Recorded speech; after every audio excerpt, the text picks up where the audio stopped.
Bismillahirrahmanirrahim. Assalamualaikum warahmatullahi wabarakatuh. Alhamdulillah alladzi hadana lihada wa ma kunna linahtadiya laula an hadana Allah. Asyhadu an la ilaha illallah wahdahu la syarika lah. Wa asyhadu anna Muhammadan abduhu wa rasuluhu alladzi la nabiyya ba'dah. Allahumma shalli ala sayyidina Muhammad wa ala alihi wa sahbihi ajma'in. Qala Allah ta'ala fil Qur'anil Karim, a'udzu billahi minasy syaithanir rajim. Kalla la tuti'hu wasjud waqtarib. Shadaqallahul azim. Amma ba'du. Hadirin hari pengajian malam Rabuan undangan Allah yang dimuliakan oleh Allah yang saya hormati. Alhamdulillah pada malam yang cerah ini kita semuanya bisa memenuhi undangan Allah. Mudah-mudahan Allah Subhanahu wa Ta'ala berkenan untuk memberikan pengetahuannya kepada kita, untuk kita amalkan untuk bekal dalam kehidupan kita di dunia ini dan bekal untuk menghadap Allah di yaumul akhir kelak. Salawat dan salam mudah-mudahan senantiasa tercurahkan kepada Rasulullah sallallahu alaihi wasallam, orang yang telah mendapatkan amanah dari Allah untuk menyampaikan risalah Islam kepada kita semuanya. Orang yang memiliki perhatian kepada kita, yang mencintai kita, sampai-sampai karena cintanya kepada kita ketika Rasulullah SAW ditawari untuk tidak kembali pulang ke dunia ini dalam perjalanan Mi'rajnya. Rasulullah menolak untuk tidak ditawari pulang, menolak untuk ada di surganya Allah ketika dalam perjalanan Mi'raj karena cintanya kepada kita. Dan kemudian Rasul mengatakan ummati, ummati, umatku, umatku. Dan juga karena rasa cintanya Rasulullah ketika beliau mau meninggal, yang keluar dari lisannya itu adalah kata ummati, ummati, umatku, umatku. Mudah-mudahan rasa cinta beliau kepada kita tidak bertepuk sebelah tangan. Beliau mencintai kita dan kita pun ada dalam upaya untuk mencintai beliau. Sehingga karena rasa cinta kita kepada beliau, maka risalah atau ajaran agama yang dibawa oleh beliau itu menjadi satu hal yang kemudian kita memiliki fokus, memiliki perhatian untuk mau mempelajarinya, untuk mau memahaminya. Hadirin rahimakumullah. Hakikatnya risalah atau agama yang dibawa oleh beliau yang kemudian menjadi agama kita, yang kita kaji tiap malam Rabu di tempat ini, atau kita kaji tiap malam apapun, tiap hari apapun di tempat-tempat lain. Seyogianya Islam yang kita anut, Islam yang kita pahami, yang kita pelajari itu akan menjadi Islam yang menguatkan qalbu kita. Akan menguatkan qalbu kita, akan menyehatkan qalbu kita. Dan insya Allah seseorang itu diantaranya akan memiliki kebahagiaan atau tidak itu tergantung dari qalbunya kuat atau lemah. Kolbu yang kuat itu dalam kata lain yang disebut dengan kolbun salim, kolbu yang sehat. Karena kan ketika kolbu itu berpenyakit, pasti akan lemah, pasti tidak akan kuat. Dan seseorang ketika dia itu memiliki kolbu yang kuat, dia itu pasti ada dalam kondisi tauhidullah, mengesahkan Allah. Seseorang yang tidak mengesahkan Allah atau yang terbiasa untuk melakukan amalan-amalan syirik, dipastikan kolbunya itu tidak akan sehat, tidak akan kuat. Dan ini komentar, yang namanya kolbu yang kuat itu lebih penting daripada jasad yang kuat.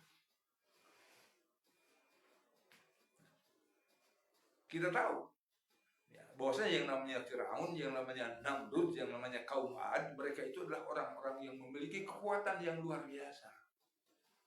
Tapi mereka dengan kekuatannya itu, kekuatan yang kemudian tidak memiliki harga apa-apa, karena mereka itu tidak memiliki kalbu yang kuat.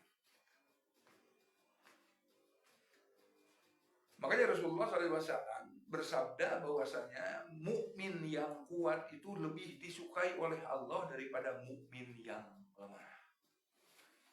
Mukmin itu orang yang beriman. Iman itu di mana tempatnya? Di dalam kalbu. Artinya berarti mukmin yang kuat lebih disukai oleh Allah daripada mukmin yang lemah. Berarti keimanan seseorang yang ada dalam kalbunya, yang ada dalam kondisi yang kuat, lebih Allah Subhanahu wa taala sukai daripada seseorang yang memiliki keimanan yang lemah.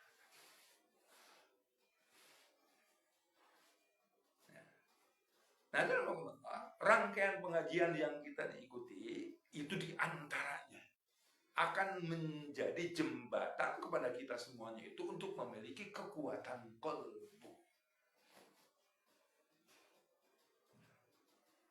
Walaupun tentu tidak itu ukuran satu-satunya. Seseorang itu akan memiliki kekuatan kalbu ketika dia memiliki sifat tawakal, ketika dia mentauhidkan Allah, ketika dia itu memiliki keikhlasan, ketika dia itu menjadi orang yang sabar, ketika dia itu memiliki mahabbah kepada Allah dan lain sebagainya.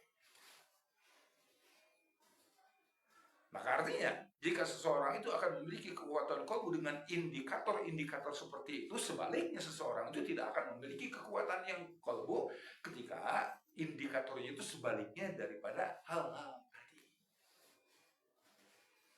Nah, yang jelas hal-hal seperti itu tadi tidak akan kita dapatkan kecuali karena ilmu.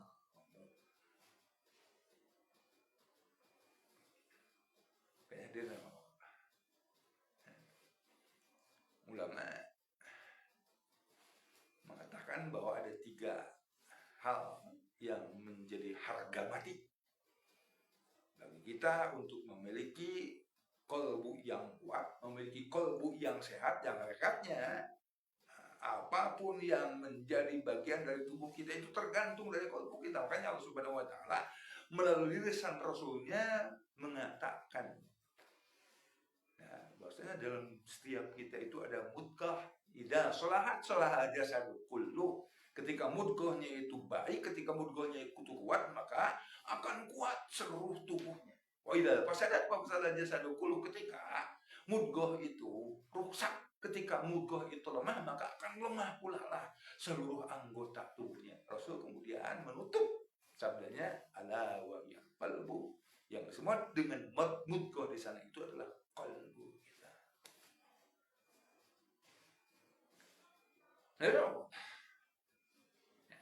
Jadi ada 3 harga mati yang akan menjadikan seseorang itu memiliki kalbu yang kuat.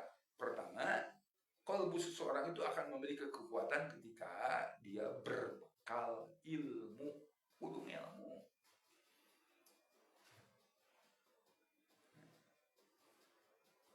Kan ilmu dikecap lain dan kata lain daripada ilmu itu aja.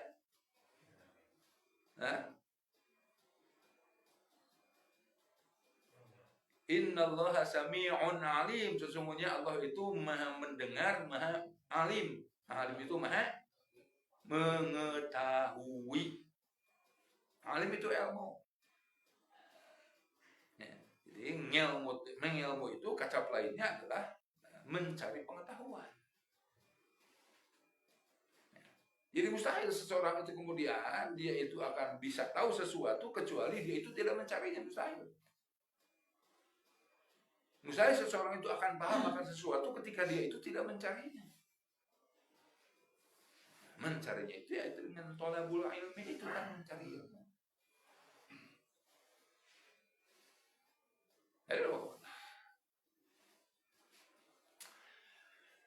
Ya, tadi salah satu indikator ya, seseorang itu akan memiliki qalbu yang kuat, di antaranya ya, ketawakalan.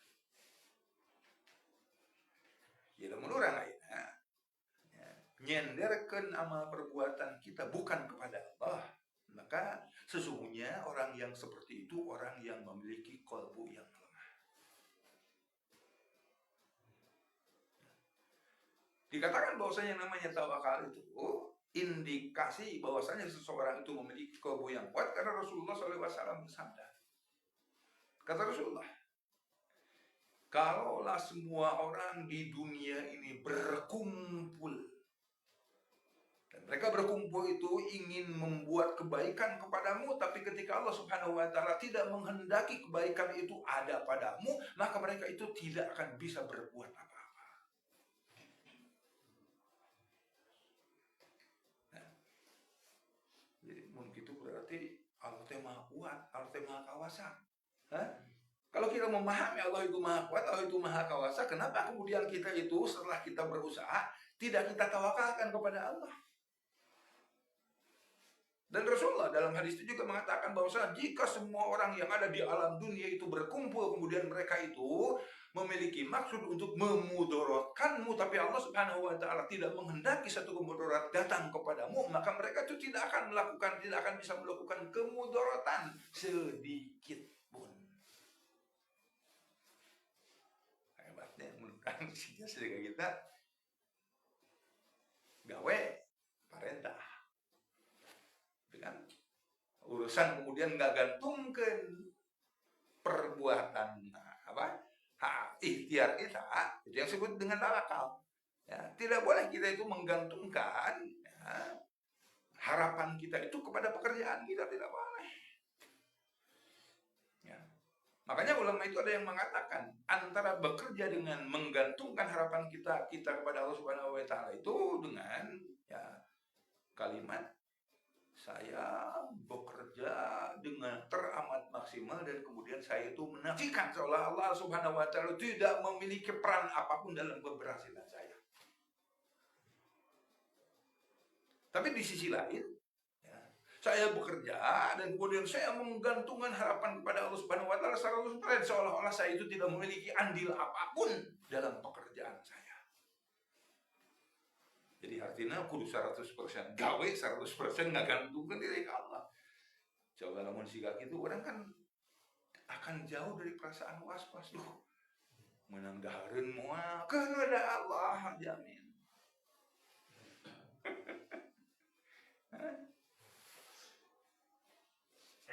Kan kita itu akan tahu seperti itu karena ilmu karena Rasulullah kita tahu karena ilmu tahu artinya karena kita tahu Rasulullah SAW bersabda dengan kalimat yang seperti itu tadi. Atau kita misalnya insya Allah kita itu akan memiliki kesabaran karena kita itu ilmu. Apa ilmunya agar kita itu memiliki kesabaran? Ulama mewariskan pemahaman kepada kita agar kita itu bisa menjadi orang yang sabar. Pertama, kita harus tahu tentang hakikat kehidupan. Seperti apa sih hakikat kehidupan yang harus kita pahami? Kita harus memahami bahwasanya hakikat kehidupan itu adalah kita ada di dunia dengan kehidupan kita itu bahwasanya kita hidup di dunia itu untuk diuji oleh Allah.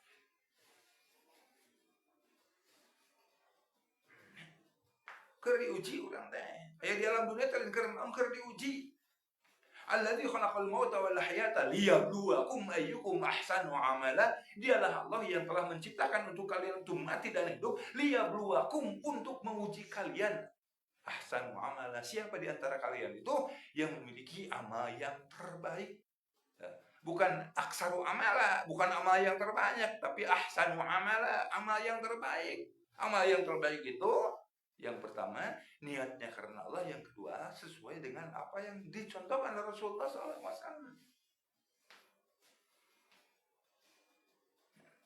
Dia orang hirup di alam dunia itu diuji. Diuji ku musibah. Bener-bener diuji ku musibah, makanya ulang ngadoa, ya Allah jauhkan aku dari masalah. Karena kalau kita berdoa seperti itu, artinya sarojeng, ya Allah matikan aku dengan segera. Karena selama seseorang itu hidup di dunia ini, dia itu tidak akan lepas dari masalah. Yang pemajikan, yang budak, yang tetangga, yang rekan sekerja, yang pemerintah, yang saya masalah.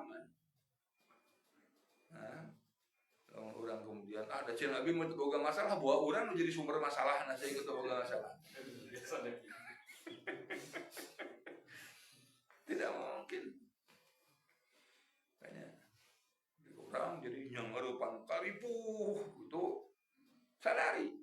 Kenapa kita seperti itu? Karena kita itu diuji oleh Allah Subhanahu wa taala. Ketika kita mendapatkan kabungan, kan Allah berfirman, "Wa nabluukum bisyarri wal khairi fitnah." Dan akan kami uji kalian bisyarri, dengan keburukan, wal khairi, dan juga dengan kebaikan. Fitnah sebagai ujian atas kalian. Selain daripada kita diuji dengan keburukan, dengan kebaikan, kita jadi diuji dengan apa? Dengan perintah dan larangan.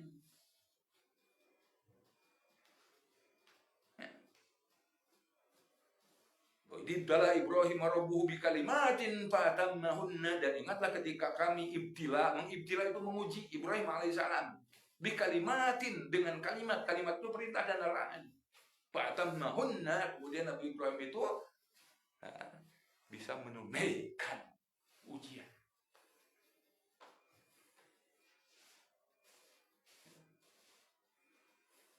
Orang kan diuji. Hanya kan ujian dengan amalan harian itu loh, awas. Ya, amalan harian teh. Sholat 5 waktu, usahakan di masjid. Amalan harian teh al-maksud Almaran harian teh ulah nepikeun kata hudang penting keur salat walaupun hanya 1 rakaat. Amalan harian teh saum Senin Kamis. Alaman Arab, lain amalan harian sama amalan pakanan teu naon harian. Amalan harian teh salat duha. Ada. Lu si uji urang. Kan namun urang lulus ini ujian, urang bakal naik kelas. Bakal naik kelas, sehingga ketika kita itu diuji oleh Allah Subhanahu wa taala dengan keburukan, atau kita diuji oleh Allah dengan kebaikan, dengan kesejahteraan, dengan itu ini, mudah-mudahan itu adalah ujian, mudah-mudahan itu bukan apa? Istidraj. Urang teh ka masjid teu rajin, salat peuting kaliwat bae, maca Quran tara. Tapi dibere sehat, urang teh kualang teh. Dibere gampang, dunia teh kane.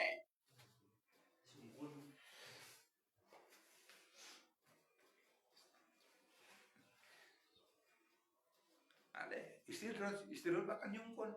Kita diberikan kenikmatan itu oleh Allah Subhanahu wa taala. Allah itu membiarkan kita tersesat, terlena dengan dunia.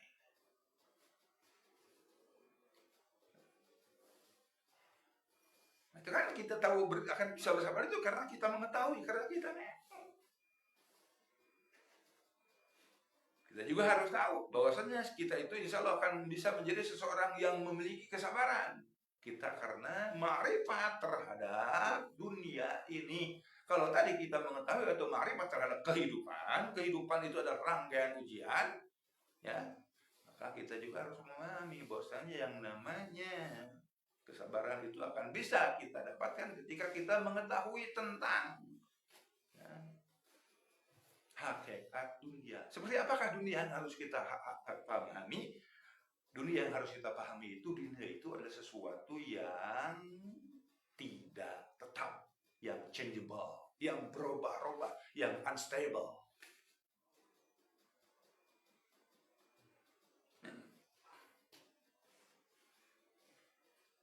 Mundur yang ini di dunia, ker aya di luhur, kan ya muasaliran aya di luhur. Sehingga usah baburang ker di luhur, orang memahami kita tidak akan selamanya ada di atas, kita tuh akan bersyukur, malah sombong, malah takabur. Suatu ketika kita ada di bawah, kita itu insya Allah akan bersabar. Karena ker ayeuna ker dihanap isuk pake tobo ka luhur deui, itu kan seperti itu.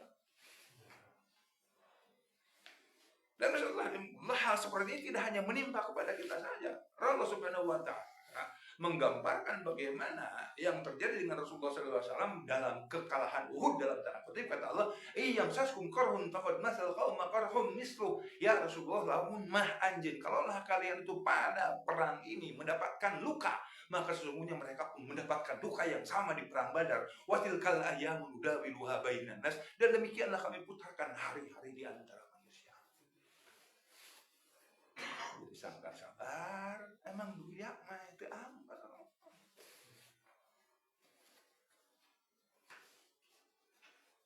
Sangkan sabar, gitu kan? Agar sabar, kita harus mengetahui bahwasanya Allah Subhanahu wa Ta'ala itu tidak akan menyia-nyiakan kita dengan kesabaran kita. Allah berfirman, "Innama yuwaffas sabiruna ajrahum bighairi hisab." Sesungguhnya Allah akan memberikan pahala yang tidak terhingga bagi orang yang sabar. Ketika Allah memberitahu tentang pahala buat orang yang ikhlas, kata Allah, "Ulaika lahum rizqum ma'lum." Buat mereka itu ada rezeki tertentu. Buat orang yang sabar itu bighairi hisab, tidak bisa dihitung.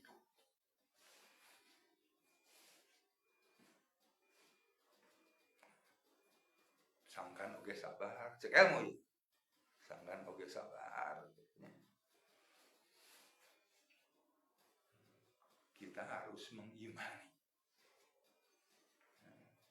bahwasanya yang namanya kemudahan itu senantiasa dipergulirkan oleh Allah dengan kesusahan. Kata Allah, "Saya ja'alullahu ba'da usri yusra." Allah akan menjadikan setelah kesulitan itu kemudahan. Bahkan dalam ayat yang lain tidak hanya ba'da, tapi kata Allah, "Fa inna ma'al usri yusra, inna ma'al usri yusra." Maka sesungguhnya beserta kesulitan itu ada kemudahan, dan beserta kesulitan itu ada kemudahan. Artinya yang namanya kemudahan itu berbarengan adanya dengan kesulitan. Namun orang yakin sikap kita, orang aya keur manggihan masalah teh, yakini kemudahan itu ada loh berbarengan dengan kesulitan yang kita hadapi. Kata sahabat itu, kalau kesulitan itu ada di ruangan ini, maka yang namanya kemudahan pun ada di ruangan ini pula. Kalau masalah itu ada di ruangan ini, maka solusinya itu ada di ruangan ini pula. Nah, makanya kan benar pisan kalau Rasulullah mengatakan, "Mayuridillahu bi khairin." Siapa yang Allah Subhanahu wa Ta'ala kehendaki untuk mendapatkan kebaikan, faqihu fiddin, maka Allah akan memahamkan kepada orang tersebut agama ini.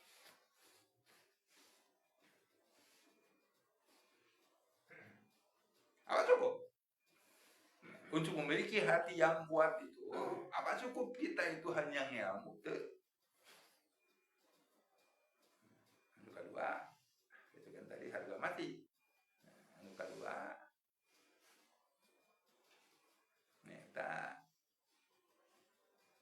Latihan. Setelah kita tahu ini, kita melatih diri kita itu.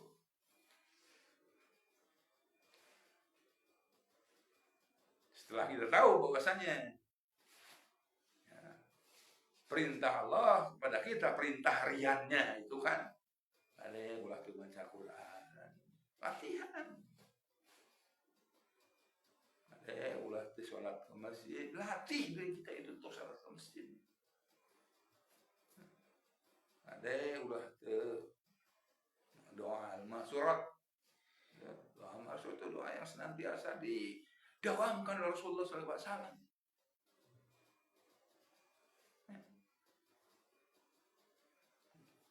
Latihan. Karena dulu Allah, yang namanya qalbu itu tidak ada bedanya dengan fisik kita. Pernah kebayang kurang seseorang itu bisa lari maraton sepanjang 42 km ya? Hah? Apakah dia itu tidak pernah melatih dirinya? Ujung-ujung gelumpat bisa 42 km. Nah,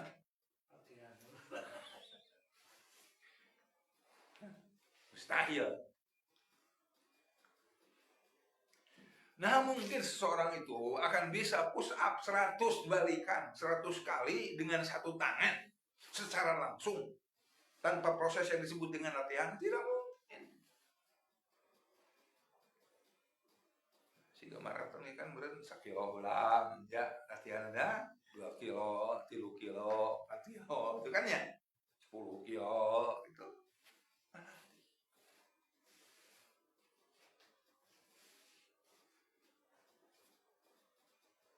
Nah, kemudian poin yang ketiga, agar kita memiliki hati yang kuat. Ini tadi, tidak mungkin seseorang itu akan bahagia hidupnya ketika dia itu memiliki hati yang lemah. Sagedeng frustasi, hati yang lemah kan. Nah, yang ketiga itu berdoa. Ilmu heula, ilmu sudah diperoleh, dilatih kurang teh. Kemudian doa. Mau berdoa dulu juga enggak. Poin yang ketiga itu doa. Dan ada satu doa di rumah Allah yang ditanyakan oleh istri Rasulullah SAW yang bernama Ummu Salamah. Ummu Salamah suatu ketika berkata kepada Rasulullah, ya Rasulullah, ya, dia itu mengatakan, misalnya kata Ummu Salamah itu, Rasulullah SAW itu acap kali dia itu berdoa dengan doa, nah doa, ya muqallibal qulub, tsabbit qalbi ala. Nah, Ummu Salamah itu berkata kepada Rasulullah, ya Rasulullah, kenapa engkau itu acap kali berdoa kepada Allah, sering kali engkau itu berdoa kepada Allah dengan doa ya muqallibal qulub tsabbit qalbi ala dinik. Rasulullah menjawab, karena ya Ummu Salamah, ya, semua hati kita itu ada dalam jari jemari Allah, ada dalam genggaman Allah. Maka oleh karena itu memintalah kepada Allah agar kita itu ya, senantiasa tsabbit qalbi ala dinik, tabatkan, kokohkan, kuatkan kalbu saya, hati saya pada agama. Dalam artian yang lain, doa ini meminta kepada Allah, ya Allah, istiqomahkanlah aku di jalanmu. Dan istiqomah itu di Allah, yang pertama ketika kita istiqomah itu istiqomah kalbu kita.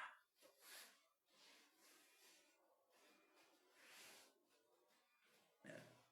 Kan gambar diterangkan, hai kalbu itu ya, pemegang kendali. Ya. Karena si Abu Hurairah itu mengatakan bahwasanya yang namanya kalbu itu seperti raja, walahul julud, dan yang namanya raja itu memiliki prajurit.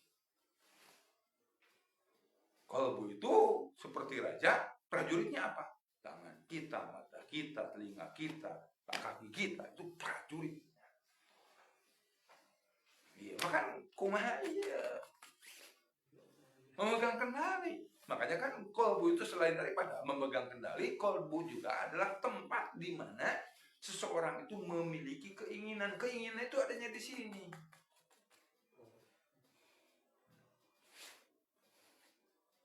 Makanya kalau kita itu tidak mau sholat berjamaah karena kolbunya tidak menginginkan sholat berjamaah.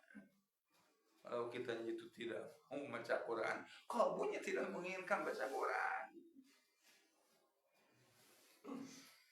Kan kahayang teh di lain di dia kahayang teh lain di dia kahayang teh.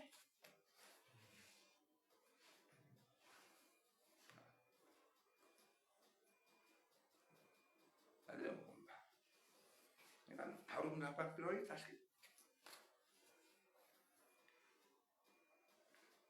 Ya muqallibal qulub, tsabbit qalbi ala dinik. Ya Allah, dalam artian lain doa ini bermakna ya Allah, istiqomahkanlah aku di jalanmu. Atau doa ini sama kurang lebih maknanya dengan ihdinas siratal mustaqim.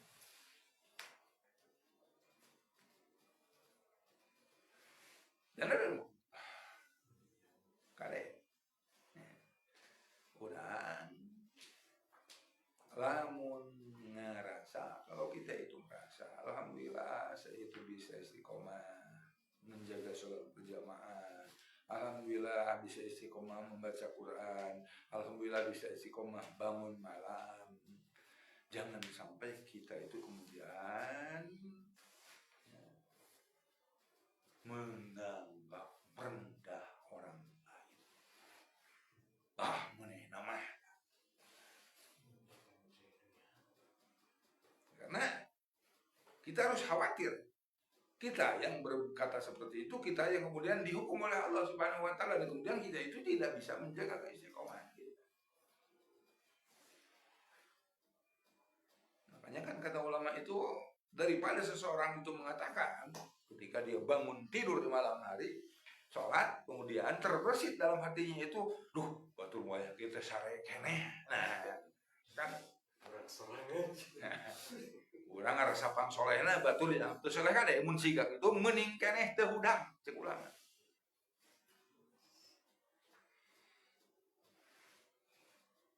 Urang sholat ke masjid numpu batur mau batur ya.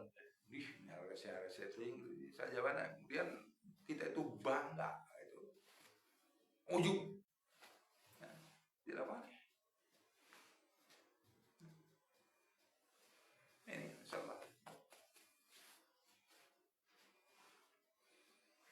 Makanya kenapa kita itu kemudian tadi doa ya muqallibal qulub tsabbit qalbi ala dinika itu kurang lebihnya sama dengan doa ihdinas siratal mustaqim, ya Allah istiqomahkanlah kami di jalanmu. Ya, istiqomahkan bacaan ihdinas siratal mustaqim itu doa yang senantiasa kita baca dalam sholat kita. Makanya kan kita itu yang namanya sholat itu ya, dalam keadaan seperti apapun harus kita lakukan. Bisa nangtung, bisa diuk, bisa berbaring, dalam keadaan sakit pun harus sholat. Karena diantaranya ada doa ihdinas siratal mustaqim. Kita meminta kepada Allah agar Allah itu menjaga keistiqomahan kita sampai kapan? Sampai malaikat Israil menjemput nyawa kita.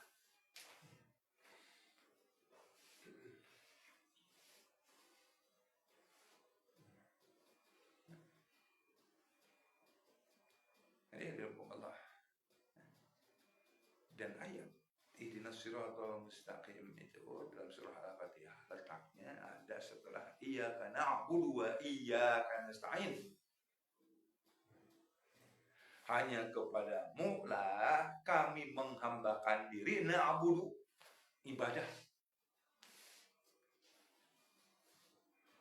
Ulama mengatakan iyyaka na'budu hanya kepadamu kami menghambakan diri, artinya yang namanya penghambaan itu adalah kewajiban kita. Setelah kita kelar melaksanakan kewajiban, maka kita itu memiliki haknya apa? Haknya itu untuk meminta. Wa iya nasta'in, dan hanya kepadamu lah kami itu meminta pertolongan. Makanya ayat ini Iyyaka na'budu merupakan kewajiban kita dan wa iyyaka nasta'in merupakan hak kita. Ayat ini bagi Allah diibadahi itu adalah hak. Jadi iyyaka na'budu bagi Allah itu hak, diibadahi itu bagi Allah hak. Wa iyyaka nasta'in dimintai pertolongan atau memberikan pertolongan karena kita minta itu adalah kewajiban. Nah, jadi sebaliknya orang mah iyyaka na'budu itu kewajiban, wa iyyaka nasta'in itu hak bagi Allah. Iyyaka na'budu diibadahi itu adalah hak, wa iyyaka nasta'in memberikan pertolongan karena kita minta adalah kewajiban. Yang harus kita yakini bahwasanya Allah Subhanahu wa taala itu tidak mungkin tidak melaksanakan kewajibannya. Jadi namun kewajiban Allah berupa permintaan kita belum kita dapatkan, yang jadi masalah itu bisa jadi kewajiban kitanya itu belum betul-betul tertunaikan.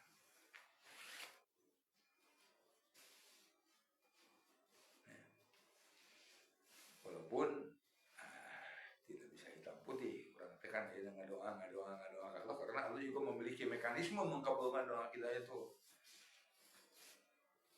Mau dipentana duit gitu kan, bisa jadi Allah memberikan seperti apa yang kita minta,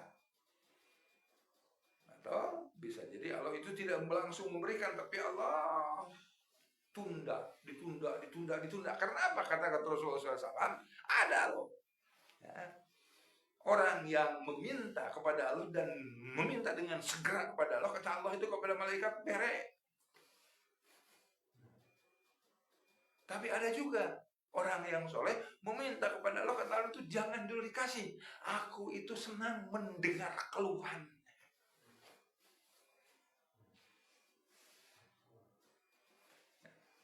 Ditunda, hayang anu teu bakal dibikin ku Allah teh, ditunda karena Allah Subhanahu wa taala suka mendengar rintihan kita, suka mendengar keluhan kita.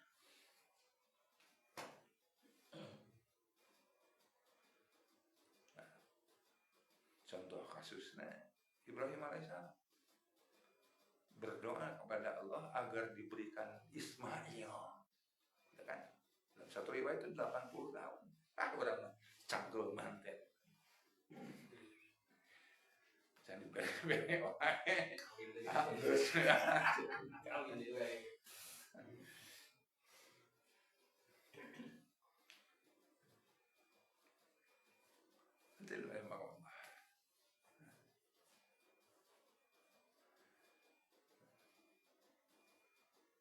Allahumma inni bukan ya muqallibal qulub tsabbit qalbi ala dinik.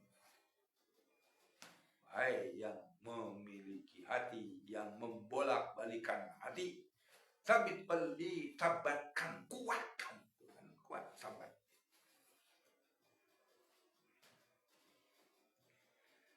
Nah, ini mengajarkan kepada kita bahwasanya kita itu butuh untuk memiliki hati yang kuat, karena melalui hati yang kuat kita itu akan hidup bahagia.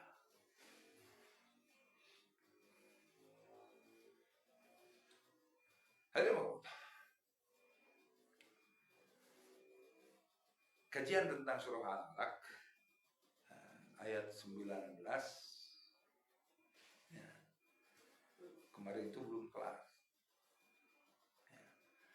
Kemarin kita sama-sama mengkaji kalimat wasjud waqtarib ya.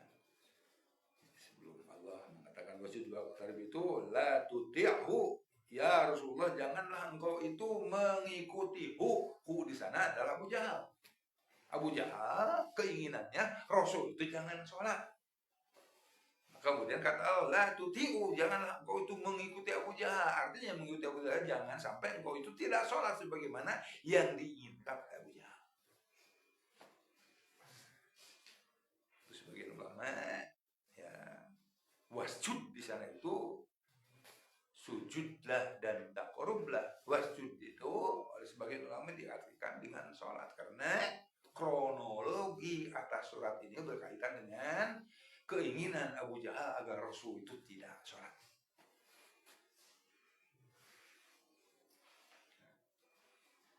Tapi sebagian ulama yang lain mengatakan bahwa yang dimaksud dengan wasjud di sana itu La tuti'hu ya Rasulullah, janganlah engkau mengikuti apa yang diinginkan oleh Abu Jahal. Istiqomahlah engkau.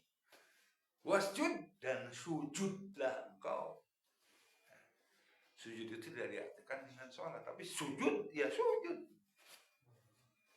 Kenapa ulama mengatakan wasjud di sana dengan kata sujud, menafsirkan wasjud dengan kata sujud? Karena ayat ini adalah ayat yang berakhir pada perintah Allah untuk apa? Untuk sujud tilawah. Ayatnya disebut dengan ayat sajadah. Yang jumlah ayat saja dalam Al-Quran itu ada 14 ayat.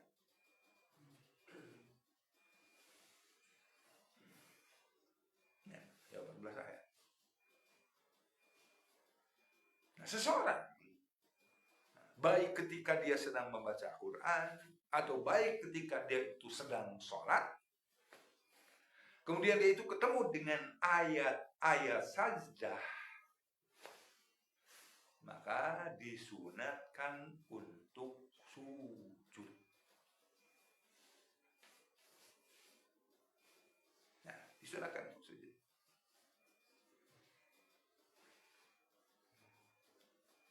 Hukumnya itu sunat. Kenapa hukumnya sunat? Karena ada suatu riwayat dikatakan bahwasanya seorang sahabat Rasulullah SAW suatu ketika sahabat itu membaca Al-Quran dan Rasul itu ada di depannya. Ketika sahabat itu membaca Al-Quran sampai pada ayat sajdah, Rasul itu tidak sujud. Artinya berarti yang namanya sujud tilawah itu hukumnya sunat, karena tidak mungkin Rasul itu meninggalkan kewajiban. Kemarin ingat nggak? Nah, disebut maksiat ya? Disebut maksiat nah?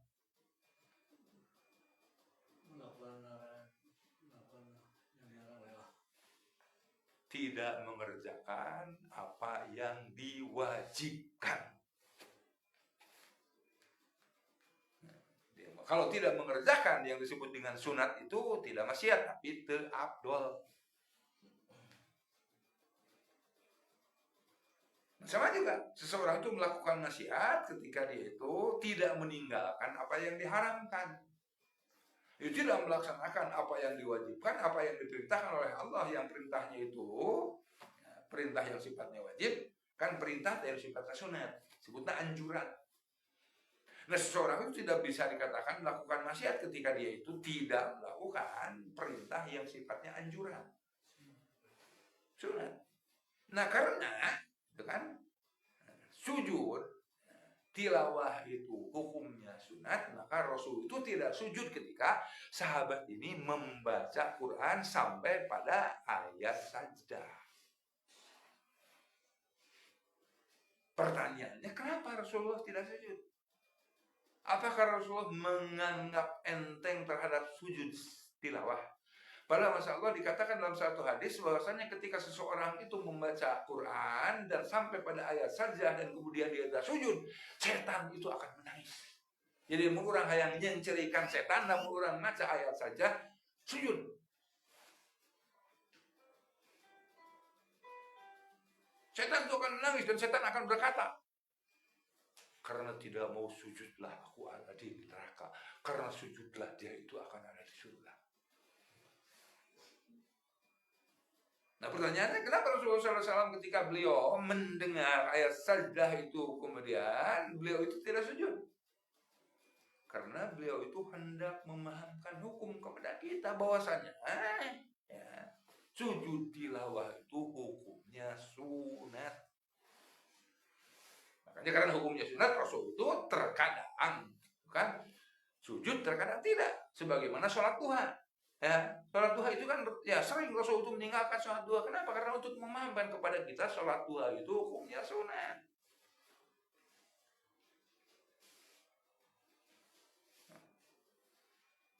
Tapi kan hendak memahamkan kepada kita jadi kurang anggar kudu maksimal kan yang namanya tak ngelaksanakan perintah itu wattaqullaha mastata'tum, takwalah kepada Allah, laksanakan perintah Allah mastata'tum samaksimal mungkin.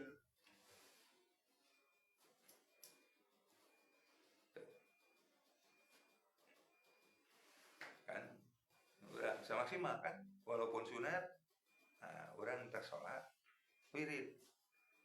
Tasbih seberapa kali tasbih teh? 33. Tahmid 33, takbir 33, tapi mun urang ngarusuh bisa 10. 10, tasbih 10, tahmid 10, takbir 10 karena ada contoh.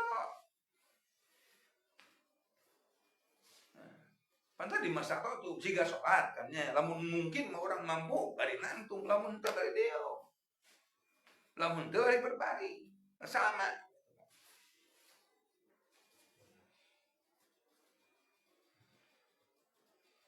Jadi hukumnya sunat.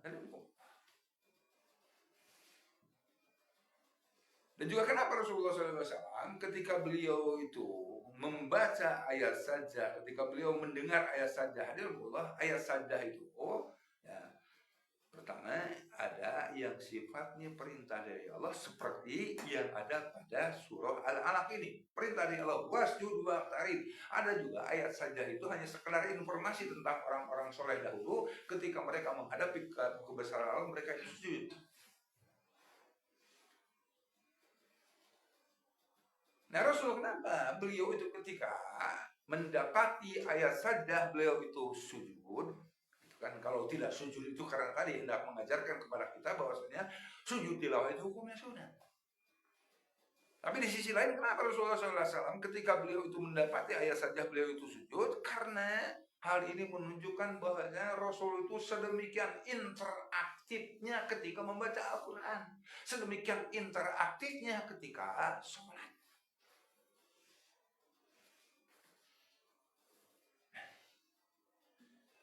Dikatakan Rasul ketika membaca Quran sampai pada ayat-ayat yang berkaitan dengan surga, Rasul itu interaktif. Allahumma inni as'alukal jannah. Interaktif. Kalau sampai pada ayat-ayat neraka, Rasul berdoa, wa'udzubika minan nar. Kalau ayat berkaitan dengan kekuasaan Allah, dengan kelemahan-kelemahan makhluk, Rasul itu berinteraksi dengan ayat itu dengan mengucapkan Subhanallah. Dan ketika ada ayat sajdah, Rasul itu berinteraksi dengan ayat sajdah itu dengan sujud tilawah. Jadi artinya, kurang deh macak berantai, ulah tanpa interaksi sama sekali. Bila kalau orang sing dinanya lagi pada orangnya itu bisa bahasa Arab, ngerti Quran, gitu kan? Gitu kan? Nyepan orang kayak macam tentang jannah mah apalah jannah ke surga gitu. Nah, itu nar jahim gitu apa tentang neraka. Interaksi orang teh ketika Allah berbicara tentang jannah, Allahumma inni as'alukal jannah, ya Allah aku minta kepadamu surga.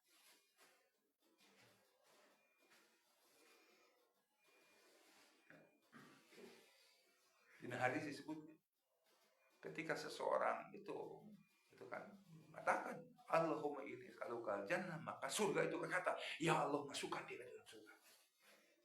Ketika seseorang mengatakan wa'udzubika minan nar, neraka itu berkata, ya Allah jauhkan dia dari neraka.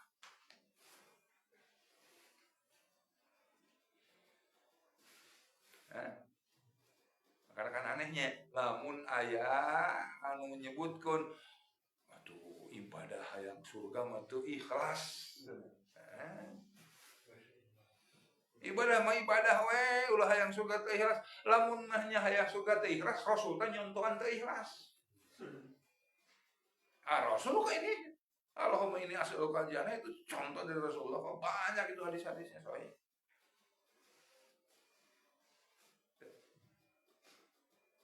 Justru lamun kurang ibadah hayang masuk ke surga itu teh ibadah nu ikhlasna. Kenapa ibadah yang paling ikhlas? Karena hakikatnya semua orang kelak itu akan bertemu dengan Allah. Di neraka akan bertemu dengan Allah, di surga akan bertemu dengan Allah. Kelak itu seseorang itu akan bertemu dengan Allah dalam keadaan mendapatkan rahmatnya, berarti di surga. Akan bertemu dengan Allah ketika dengan mendapatkan azabnya di neraka. Ada ulama yang mengatakan ketika seseorang itu mengharapkan surga, maka itu adalah ibadah yang bisa ikhlasnya. Kenapa? Karena dia dengan hal itu memiliki suatu jalinan yang disebut dengan jalinan cinta. Bohong orangnya kalau mengatakan saya itu mencintai si fulan, tapi dia itu tidak mau bertemu dengan yang dia cintai. Nah, bohong tenang. Kadang tuh cinta kasih A, ayo pernah di ada? Iya, bohong kalau tidak mau ketemu itu.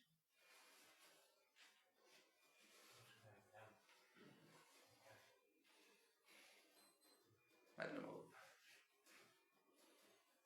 Jadi ayat sajdah, ya, hikmah dari adanya ayat sajdah itu dan Rasul senantiasa sujud itu karena menunjukkan bahwasanya Rasulullah SAW itu sedemikian interaktifnya dengan Al-Quran yang dibaca.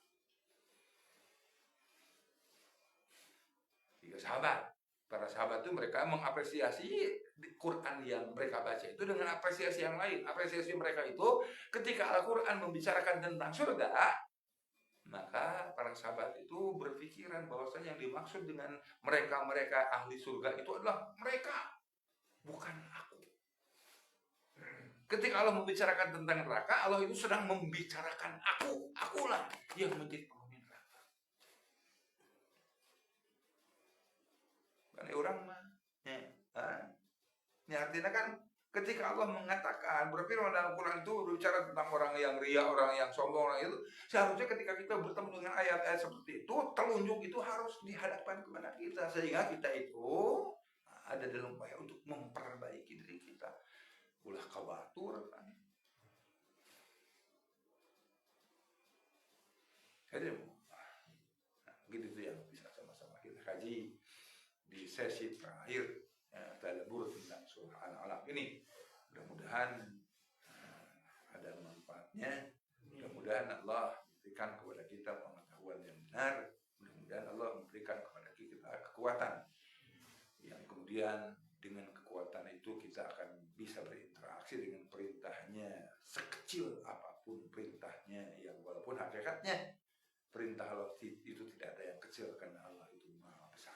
Rabbana atina fid dunya hasanah wa fil akhirati hasanah wa qina adzabannar. Subhanakallahumma rabbana wa bihamdika asyhadu an la